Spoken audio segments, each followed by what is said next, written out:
You are a ghost in a clerk's jacket, Knox. Don't ever think you belong on my battlefield. If you can get us out of here, I will give you anything. I'll marry you. In a world where rank is everything, and the uniform defines the soul, the line between power and insignificance is drawn in blood. Major Vega is the crown jewel of the Aegis Strike Force, a woman born into military royalty, who believes that only the elite deserve to lead. Then there is Knox, a man buried in the shadows of the logistics department, a soldier whose past was erased and whose presence is mocked by those who wear silver stars. But when the polished halls of high society turn into a kill zone and the elite fail to adapt, the man everyone laughed at becomes the only one left standing.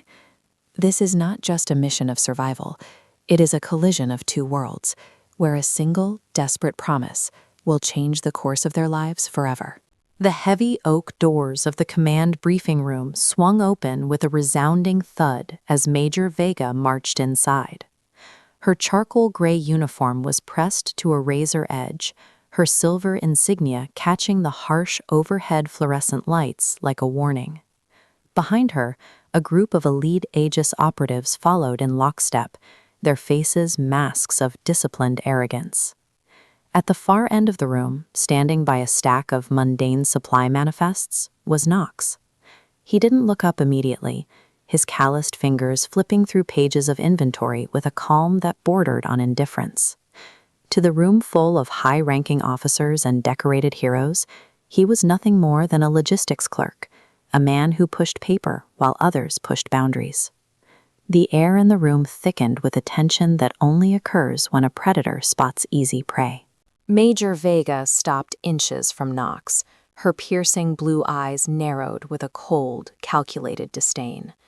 She snatched a clipboard from the table, scanning the figures before tossing it back down with a clatter that echoed off the high ceilings. She didn't see the way his gray eyes tracked her movement with a predator's precision. She only saw the faded olive-drab jacket of a man who had clearly plateaued in his career. A small error in the ammunition weight for the upcoming Dallas security detail was all the fuel she needed to ignite her morning temper. To her, a mistake in logistics was a sign of a weak mind, and she had no patience for anything less than perfection. The room went silent, the other officers leaning in to witness the inevitable destruction of the quiet clerk. "You are a ghost in a clerk jacket," she said, her voice a sharp blade that sliced through the quiet. Her words were loud enough for the general staff at the back to hear, and a few younger lieutenants chuckled under their breath. She leaned in closer, her face inches from his, searching for a flicker of fear or resentment that never came. "Don't ever think for a single second that you belong on my battlefield, or even in the same conversation as the men in this unit. You handle the pens and the paper because you aren't fit to shine the boots of a real soldier." Knox remained perfectly still, his hands resting naturally at his sides, his expression unreadable, and his breathing steady. Knox took the insult with a stoic silence that seemed to frustrate Vega even more than a verbal retort would have. He didn't blink, didn't stammer an apology, and didn't look away from her gaze. Yet he remained perfectly respectful in his posture. "I have noted the correction to the manifest, Major," he replied, his voice a low, gravelly baritone that carried a weight she chose to ignore. "It will be updated before the gala begins this evening." Vega scoffed, turning her back on him to address her team as if he had already ceased to exist. She began outlining the security protocols for the city's most prestigious event, dismissively waving a hand toward the door to signal his exit. The other operatives moved past Knox, some intentionally bumping his shoulder as they headed toward the holographic tactical display. They laughed about paper pushers and desk jockeys who wouldn't know a flashbang from a flashlight if it hit them in the face. Knox merely gathered his papers, his movements economical and efficient, betraying nothing of the lethal training buried beneath his skin. He had seen their type before, polished, proud, and dangerously overconfident in their technology. He knew that the silver insignia they wore stood for status, but it didn't always stand for survival. As he walked toward the exit, he felt the weight of Vega's gaze on his back, a mixture of annoyance and a strange, fleeting curiosity she would never admit to. Outside the briefing room, the sun was beginning to set over the sprawling military complex, casting long, bloody shadows across the tarmac. Knox stood for a moment, watching the black tactical SUVs of the Aegis Strike Force roar toward the city gala. He knew the layout of the venue better than Vega did, having spent the last 3 nights studying the structural blueprints under the guise of logistics planning. He saw the vulnerabilities they missed, the blind spots in the sensors, and the reliance on a central server that was ripe for a surge. He wasn't supposed to care. His orders were to stay in the shadows and keep the supplies moving. But a soldier's instinct is a difficult thing to bury, especially when he smells a storm on the horizon. The city gala was a glittering display of political power and military high society, held in a sprawling glass and steel museum. Inside, Major Vega stood at the center of the security hub, her eyes darting between dozens of monitor feeds. She looked every bit the elite commander, her posture perfect as she shook hands with senators and generals. She felt untouchable, surrounded by the best equipment and the most decorated soldiers in the country. To her, the evening was a formality, a victory lap for her career that would surely lead to a promotion. She didn't think once about the clerk she had humiliated earlier, nor the quiet warning he had tried to offer about the electrical grid stability. Back at the logistics warehouse, Knox sat in a small, dimly lit office, his eyes fixed on a private, encrypted terminal. He wasn't looking at inventory anymore. He was monitoring the dark web traffic surrounding the gala's location. His fingers moved across the keyboard with a speed that would have shocked the IT department. A sudden spike in localized data packets caught his eye, a signature he recognized from his days in the Tier 1 breacher units. It was a digital handshake used to synchronize a multi-point EMP burst. His jaw tightened as he realized the gala wasn't just a target for a protest. It was the site of a sophisticated, high-level assassination attempt. He reached for the secure line to warn the Aegis hub, but his hand stopped midair as he saw the status lights on his console flicker and die. The first wave had already hit. In the distance, a dull thud echoed through the city, followed by a terrifying, absolute silence. The lights of the skyline began to wink out, floor by floor, like a dying beast. Knox stood up, his unassuming clerk persona dropping away to reveal the cold, hard edges of a man who had survived hell. He reached under his desk and pulled out a heavy, locked Pelican case that had been gathering dust for years. In the museum vault, the air conditioning cut out, and the emergency red lights bathed the room in a bloody hue. Major Vega felt a cold spike of adrenaline as her radio emitted nothing but static. Her elite team, standing just outside the vault doors, were suddenly deaf and blind as their high-tech visors and comms fried instantly. Screams erupted from the ballroom above, followed by the rhythmic, terrifying sound of automatic gunfire. Vega reached for the vault's manual override, but the gears had been jammed by a remote software spike. She was trapped inside the most secure room in the city, and her elite status had just become her prison cell. Through the reinforced glass window of the vault door, she saw her men falling one by one, unable to coordinate in the dark against the professional shadows moving through the smoke. Her heart hammered against her ribs, a sensation she hadn't felt in years. She was a major, a commander, a leader of men, and she was completely helpless. She looked at the terminal inside the vault and saw a timer had appeared, counting down from 10 minutes. It wasn't a lock timer, it was a detonator link. A dirty bomb was wired into the building's core, and she was sitting right on top of it. Suddenly, a shadow appeared on the other side of the glass. It wasn't one of the terrorists, and it wasn't one of her men. A man in a faded olive drab jacket, carrying a mechanical breaching tool and a heavy tactical kit, stepped over the body of a fallen insurgent.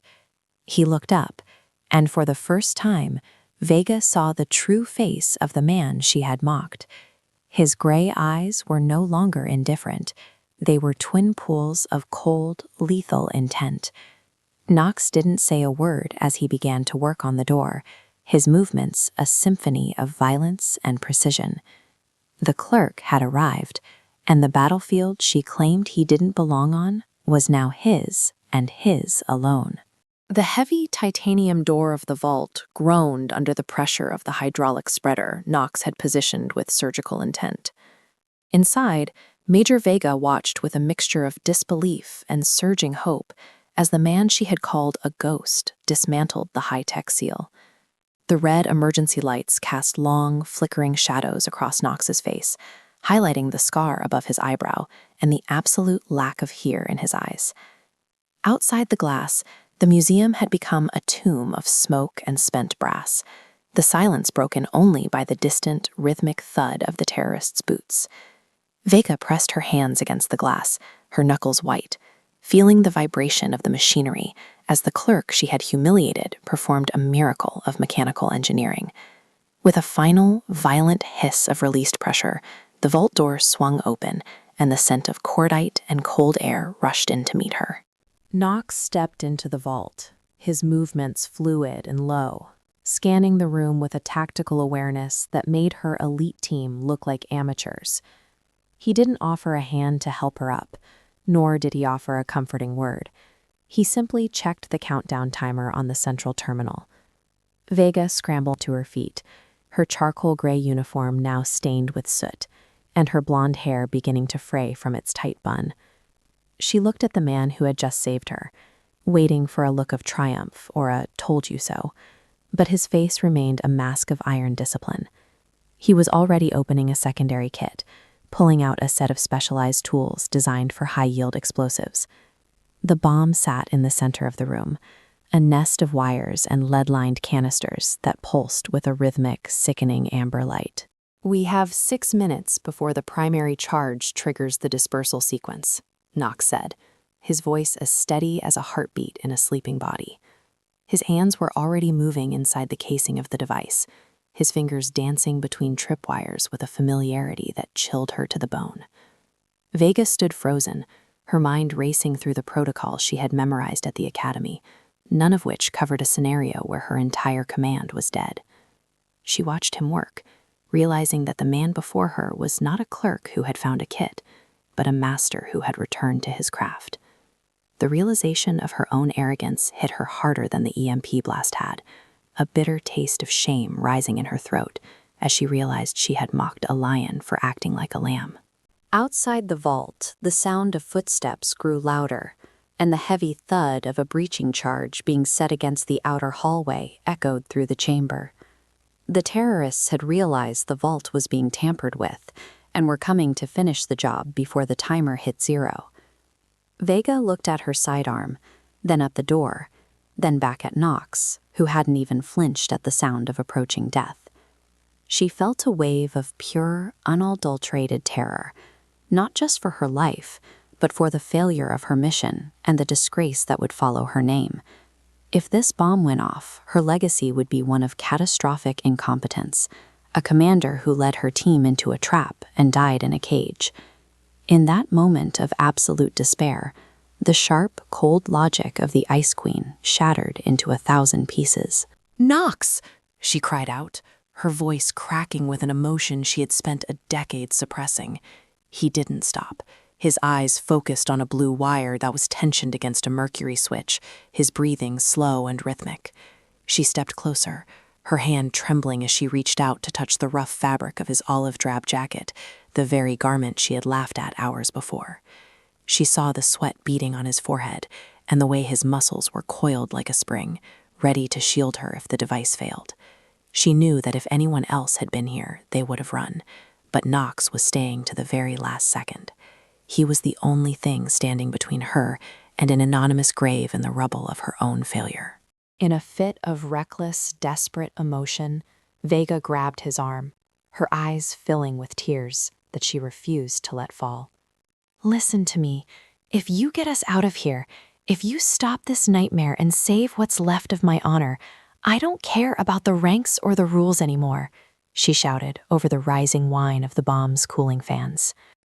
Knox paused for a fraction of a second. His gray eyes shifted toward her with an intensity that felt like a physical weight.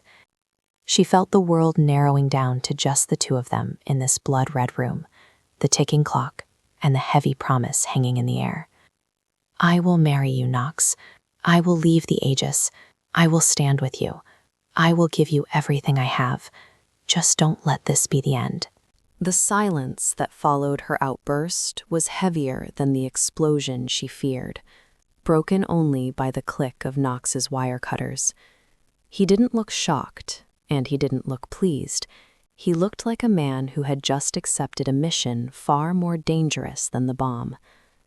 I don't need a wife, Major, he said quietly, his voice vibrating with a hidden depth of pain and resolve. I need you to pick up that rifle by the door and hold the hallway for 3 minutes while I bypass the secondary trigger. He didn't wait for her response, turning back to the bomb as if the promise of her hand was just another variable in a complex equation. Vega felt a jolt of electricity run through her, a sudden clarity that replaced her panic with a cold, sharp purpose. She moved to the door, picking up a discarded carbine from one of her fallen men and checking the chamber with a practiced flick of her wrist. She stood at the threshold of the vault, her feet planted firm, her blue eyes fixed on the smoke-filled corridor where the first shadows of the enemy were appearing. For the first time in her career, she wasn't fighting for a promotion or a medal. She was fighting for the man behind her. The first insurgent rounded the corner, and Vega fired, the recoil of the rifle pressing into her shoulder like a reassuring touch. She was the shield, and the man everyone called a clerk was the heart, and together they were a force the attackers hadn't accounted for in their plans. Bullets sparked off the vault's frame, and the air became thick with the smell of burnt powder and dust. Vega didn't retreat, even as a round grazed her upper arm, tearing through the charcoal fabric of her uniform and drawing a thin line of red. She gritted her teeth, firing in controlled bursts, her eyes darting back to Knox every few seconds. He was deep inside the bomb's guts now, his hands steady despite the chaos, his eyes fixed on the final sequence. She saw him pull a small encrypted chip from his pocket, something no logistics clerk should ever possess, and slot it into the bomb's motherboard. The amber pulsing of the device suddenly turned a steady, calm green, and the countdown froze at exactly 11 seconds. Knox stood up, the tension leaving his shoulders, but the lethality remaining in his gaze. It's done, he said, and before she could even breathe a sigh of relief, he was at her side, his own weapon raised. He moved past her into the hallway, a blur of olive drab and calculated violence, taking down the remaining 2 attackers with a precision that was terrifying to behold. He moved like a ghost, just as she had said, but he was a ghost that brought judgment rather than silence. When the last of the enemies lay still on the polished marble floor, Knox lowered his weapon and turned to look at her, the smoke curling around them like a shroud. Vega dropped the carbine, her breath coming in ragged gasps, as she looked at the carnage and then at the man who had ended it. The silence returned to the museum, but it was a different kind of silence, a heavy, expectant quiet that demanded an answer to the words she had screamed in the vault. She looked at his rugged face, the faint scar, and the gray eyes that seemed to see right through her officer's mask to the terrified woman beneath. She had made a promise in the heat of death, a reckless challenge born of desperation, but as she looked at him now, she realized the desperation wasn't going away. He had saved her life, her career, and her city, and he had done it without asking for a single word of thanks. Knox walked toward her, stopping just outside the reach of her hand, his expression still unreadable. The mission is complete, Major. The authorities are 2 minutes out, he stated, his tone professional and distant. He began to pack his tools, his movements as methodical as they had been in the warehouse, preparing to disappear back into the shadows before the cameras arrived. Vega reached out, her fingers catching the edge of his sleeve, stopping him in his tracks. "You think you can just go back to being a clerk after this?" she whispered, her voice trembling with a mixture of awe and dawning love. Knox looked down at her hand, then up at her face, and for the first time a ghost of a smile touched his lips, a cold, hard smile that told her the world was about to change. The heavy glass doors of the museum shattered outward as the high-ranking reinforcements finally breached the perimeter, their tactical lights cutting through the lingering haze. Generals and politicians followed closely behind, their faces pale as they prepared to witness a tragedy of national proportions. Instead, they found the Grand Hall silent, the threat neutralized, and the bomb deactivated by a set of hands they didn't recognize. At the center of the ruins stood Major Vega, her uniform torn and her blood staining her sleeve, standing guard over a man who was calmly wiping grease from his knuckles with a rag. The elite Aegis survivors who had been outside the vault stared in stunned silence, unable to comprehend how the desk jockey they had mocked was the only one standing over the bodies of the world's most wanted mercenaries. General Vance, the commander of the entire regional theater, stepped forward, his eyes fixed on the man in the faded olive drab jacket. The general didn't look at Vega, he looked at Knox, with a mixture of profound respect and deep, hidden regret. Everyone expected a reprimand for the clerk who had strayed from his post, but instead, the general came to a sharp, trembling halt and offered a crisp, formal salute. The room fell into a deathly quiet as the high-status officials realized that the man they had treated like a servant was receiving the highest honors from the top of the chain of command. Knox didn't return the salute with the stiff formality of a subordinate.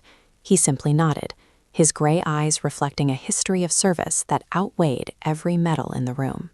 Major Vega felt a wave of hot shame wash over her as she realized the true depth of her misjudgment. She stood beside Knox, her heart hammering against her ribs, feeling the weight of the promise she had made in the darkness of the vault. She looked at the general, then back at the clerk, whose file she had once laughed at, realizing now that the gaps in his service record weren't failures, but classified successes. Her arrogance felt like a physical weight, a suffocating realization that she had spent months insulting a man who had forgotten more about warfare than she would ever learn. The silent sacrifice Knox had made, living in the shadows of a logistics office to maintain a cover, was a level of discipline she couldn't even fathom. One of the younger Aegis officers, still trying to cling to his shattered ego, stepped forward and demanded to know why a logistics clerk was handling Tier 1 equipment. Knox didn't even turn his head to acknowledge the boy. He simply handed his breaching kit to a bewildered private and began to walk toward the exit. The silence that followed his departure was louder than any explosion, a vacuum of sound where the reputations of the elite were being dismantled in real time. Vega watched him go, her feet moving of their own accord before she could stop them, her pride crumbling with every step she took away from the spotlight. She didn't care about the cameras, the debriefing, or the inevitable scandal of her team's failure. She only cared about the man in the scuffed tan boots. She caught up to him in the rain-slicked courtyard of the museum, the blue and red lights of emergency vehicles reflecting in the puddles like scattered jewels. "Knox," she called out, her voice no longer a command but a plea that echoed off the cold stone walls. He stopped, but didn't turn around, his broad shoulders silhouetted against the city's returning lights. She reached him, her breath hitching in her chest as she stepped into his personal space, the distance between their ranks finally evaporated by the fire they had walked through. "I meant what I said in there," she whispered, her voice thick with an honesty that felt more dangerous than the bomb he had just diffused. "I told you I would leave my world for you, and I intend to keep that word." Knox turned slowly, the rain dripping from the bill of his cap and the faint scar above his eye looking jagged in the strobe of the sirens. He looked at the high-gloss boots and the charcoal gray uniform she still wore, symbols of the world she claimed she was ready to abandon. You made a promise to a clerk because you were afraid to die, Major, he said, his voice a low, steady rumble that vibrated in the damp air. You don't owe me your life or... Knox turned slowly, the rain dripping from the bill of his cap and the faint scar above his eye looking jagged in the strobe of the sirens. He looked at the high-gloss boots and the charcoal gray uniform she still wore, symbols of the world she claimed she was ready to abandon. You made a promise to a clerk because you were afraid to die, Major, he said, his voice a low, steady rumble that vibrated in the damp air. You don't owe me your life or your hand just because I did the job I was born to do. He began to turn away again, his stoicism a wall that she couldn't seem to climb. But Vega wasn't the woman she had been 4 hours ago. She grabbed his hand, her fingers interlacing with his rough, calloused palm, forcing him to look at the tears that were now unashamedly tracking through the soot on her cheeks. I didn't make that promise to a clerk, and I didn't make it out of fear, she argued, her voice rising with a desperate strength. I made it because for the first time in my life, I saw what honor actually looks like. I saw a man who didn't need a title to be a hero, and I saw a woman who didn't deserve his protection but got it anyway. She stepped closer, her forehead resting against his damp olive-drab shoulder, her body trembling with the release of a decade's worth of cold perfectionism. The silence between them stretched out, filled only by the distant sound of sirens and the steady rhythm of the rain hitting the pavement. Knox didn't pull away this time. His hand tightened around hers, a silent acknowledgement of the bond that had been forged in the blood-red light of the vault. He looked down at the woman who had once been his greatest critic, seeing the vulnerability and the genuine transformation in her eyes.